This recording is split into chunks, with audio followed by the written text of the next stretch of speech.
13편 최악의 영웅 최상의 두뇌. 가람은 자신의 눈앞에서 파이프 담배 연기를 흉내내는 빛의 입자를 뿜어내는 반투명한 유령을 망연자실하게 바라보았다. 성자가 내려준 수호자, 인류를 구할 영웅, 그의 정체는 100년도 더 된 소설 속에서나 나올 법한 깡마른 탐정이었다. 지금 이 순간 가람에게 그는 세상에서 가장 쓸모없는 최악의 영웅이었다. 이봐요, 홈즈 씨, 아니, 홈즈 유령 양반. 가람이 기가 막힌다는 듯 말했다. 지금 저 밖에는 사람 뜯어먹는 괴물들이 돌아다니고 있어. 그런데 당신은 나보고 신발 타령이나 하고 있을 때요. 정확한 관찰과 추론은 언제나 단정한 복장에서 시작되는 법이라네. 홈즈는 조금도 동요하지 않고 대답했다. 그의 오만한 평온함은 가람의 속을 더욱 뒤집어 놓았다. 하지만 그는 이제 도망칠 수도, 이 유령을 거부할 수도 없었다. 그는 한숨을 내쉬며 쇠 파이프를 고쳐 잡았다. 조소, 그래서 이제 뭘 할 건데? 당신의 그 대단한 두뇌로 저 괴물들을 전부 말로 설득이라도 할 참요. 설득이라, 흥미로운 가설이군. 하지만 저들의 지적 수준을 고려해볼 때 성공 확률은 극히 낮아 보이는군. 아니, 지금 우리에게 가장 시급한 과제는 전투가 아닐세. 바로 이동 수단의 확보지. 자네의 목적지인 군포까지 이 두 다리로 걸어갈 수는 없는 노릇 아닌가. 홈즈의 말은 지극히 합리적이었다. 가람은 반박할 수 없었다. 조소, 차를 구합시다. 저기 길가에 널린 게 차요. 아무 차나 괜찮은 것이 아니지, 왓슨군. 홈즈는 한심하다는 듯 혀를 찼다. 그는 가람을 이끌고 폐허가 된 도시를 관찰하기 시작했다. 가람의 눈에는 모든 것이 그저 절망적인 파괴의 현장으로만 보였다. 하지만 홈즈의 눈에는 모든 것이 단서였다. 저기 저 트럭은 안 되네. 상업용 차량이지. 하루 운행을 마친 후라 연료 탱크가 비어있을 확률이 높아. 저기 번쩍이는 스포츠카는 문도 열려 있어. 최악의 선택일세. 연비가 나쁘고 차체가 낮아 장애물 돌파에 불리하지. 저런 차를 모는 사람은 평소에도 판단력이 흐릴 가능성이 높으니 차량 관리 상태도 엉망일 걸세. 홈즈는 고개를 저으며 주변을 훑어보았다. 그의 시선이 한 주택가 골목에 주차된 낡은 SUV 차량에서 멈췄다. 저거다. 그냥 평범한 차인데. 바로 그래서지. 관찰하게, 왓슨. 차는 깨끗하게 세차되어 있고 타이어도 새 것에 가깝지. 차주는 성실하고 꼼꼼한 성격의 소유자일 걸세. 운전석 문 바로 옆바닥을 보게. 어린이용 장난감이 떨어져 있어. 아마 아이를 데리고 급하게 떠나려다 어떤 돌발 상황이 벌어진 게 틀림없어. 장거리 운행을 염두에 두었을 테니 연료는 가득 채워져 있을 걸세. 그리고 그 급한 상황 속에서 열쇠를 떨어뜨렸을 확률이 아주 높지. 가람은 반신반의하며 홈즈가 가리킨 곳으로 조심스럽게 다가갔다. 정말 그의 말대로였다. 장난감 바로 옆 화단 흙 속에서 자동차 열쇠가 반쯤 파묻힌 채 빛나고 있었다. 그는 조심스럽게 차 문을 열었다. 내부는 깨끗했고 연료 게이지는 가득 차 있었다. 가람은 운전석에 앉아 조수석에 유령처럼 앉아있는 홈즈를 바라보았다. 그는 육체적인 전투 능력은 전혀 없는 이 세계의 최악의 영웅이었다. 하지만 동시에 이 절망적인 세상에서 살아남을 유일한 길을 찾아내줄 최상의 두뇌이기도 했다. 그는 떨리는 손으로 시동을 걸었다. 14편 기본 공제 그리고 첫 번째 추리. 자, 이제 출발하게. 무작정 남쪽으로 향하지 말고 내가 지시하는 대로 움직이게. SUV가 골목을 빠져나오자 홈즈가 말했다. 그는 가람에게 일부러 좀비들이 모여있는 큰 길을 따라 아주 느리게 운전하라고 지시했다. 미쳤소. 저길 어떻게 지나가라고. 전투를 하자는 게 아닐세. 관찰을 하자는 거지. 적을 알아야 이길 수 있는 법 아닌가. 가람은 마지못해 홈즈의 말에 따랐다. 그는 좀비들의 시선을 끌지 않도록 엔진 소리를 죽인 채 거북이처럼 천천히 거리를 가로질렀다. 홈즈는 창밖으로 비틀거리며 배회하는 좀비들의 움직임 하나하나를 마치 곤충이라도 관찰하듯 면밀하게 주시했다. 한참의 시간이 흐른 후 그들이 마침내 위험 지역을 벗어났을 때 홈즈가 파이프를 입에 물며 입을 열었다. 몇 가지 기본적인 사실들을 공제해낼 수 있겠군. 사실이라니. 첫째, 이 재앙은 단순한 바이러스성 전염병이 아닐세. 확산 속도가 비정상적으로 빨라. 내가 추정컨대 전염 방식은 접촉이 아니라 공기 혹은 물과 같은 훨씬 더 광범위한 매개체를 통했을 걸세. 둘째, 저들은 독립적인 개체가 아니야. 마치 거대한 자석에 이끌리는 쇳가루들처럼 아주 희미하지만 일정한 방향성을 가지고 움직이고 있어.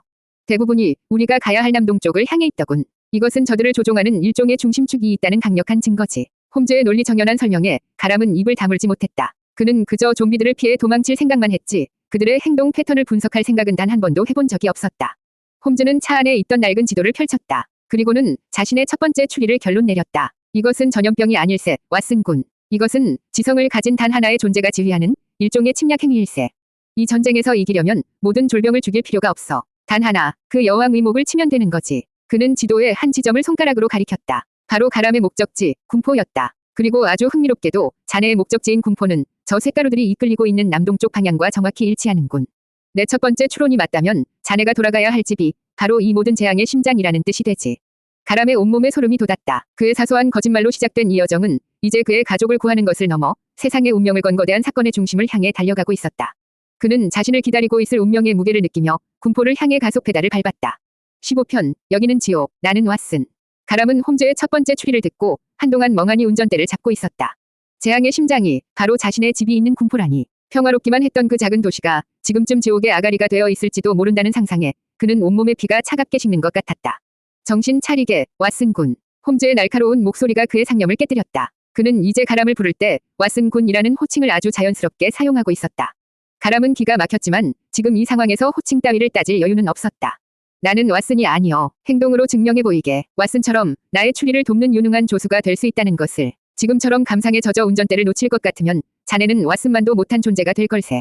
홈즈의 독설은 역설적으로 가람을 다시 현실로 끌어당겼다. 그래, 지금은 절망하고 있을 때가 아니었다. 곁에는 비록 유령이지만 세상에서 가장 뛰어난 두뇌가 함께하고 있었다. 그는 자신의 역할을 받아들여야만 했다. 조소, 그래서 홈즈 양반, 당신의 유능한 조수가 지금 뭘 하면 되겠소? 가람의 체념 섞인 대답에 홈즈는 만족스러운 듯 희미하게 웃었다. 우선 안전한 베이스 캠프를 확보해야 하네. 밤새도록 이 철제관 속에서 버틸 수는 없는 노릇이지. 식량과 물, 그리고 정보를 얻을 수 있는 곳. 도시의 모든 기능이 마비된 지금 그런 조건을 모두 충족하는 곳은 단 한 군데뿐이라네.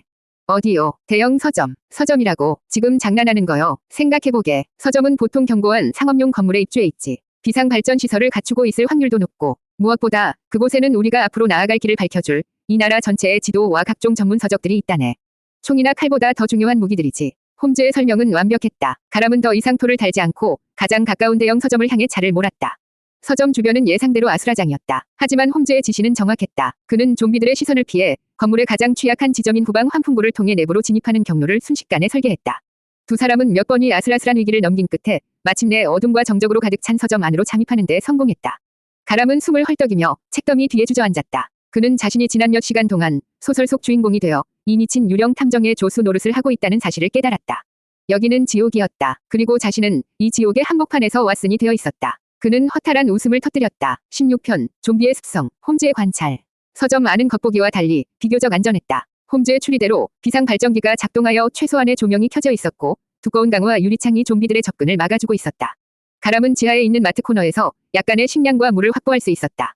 그들이 잠시 숨을 고르는 동안 홈즈는 잠시도 쉬지 않았다. 그는 서점의 가장 높은 층으로 올라가 창문을 통해 거리의 좀비들을 관찰하기 시작했다. 가람은 그런 그에게 다가가 물었다. 대체 뭘 그렇게 보는 거요? 습성, 나의 친구, 모든 생명체, 아니, 모든 움직이는 것에는 습성이 있지. 그 패턴을 읽으면 미래를 예측할 수 있다네. 홈즈는 가람에게 자신이 관찰한 몇 가지 사실들을 설명하기 시작했다. 첫째, 저들은 소리에 극도로 민감하게 반응하네. 시각보다 청각에 더 의존한다는 뜻이지. 이것은 우리가 이동할 때 최대한 소음을 줄여야 한다는 것을 의미하네. 둘째, 저들의 활동성에는 주기가 있어. 낮에는 비교적 움직임이 둔하고 해가 지면 훨씬 더 공격적이고 빨라지지. 아마도 빛 혹은 온도와 관련이 있을 걸세. 우리의 모든 중요한 이동은 반드시 해가 떠 있는 동안에만 이루어져야 하네. 셋째, 저들은 지성이 없지만 무리를 이루는 습성이 있어. 그리고 그 무리의 중심에는 다른 개체들보다 조금 더 크거나 특이한 행동을 보이는 우두머리 격이 존재가 있는 것으로 추정되네. 만약 우리가 무리를 돌파해야 한다면 바로 그 우두머리를 먼저 제거하는 것이 가장 효율적이겠지.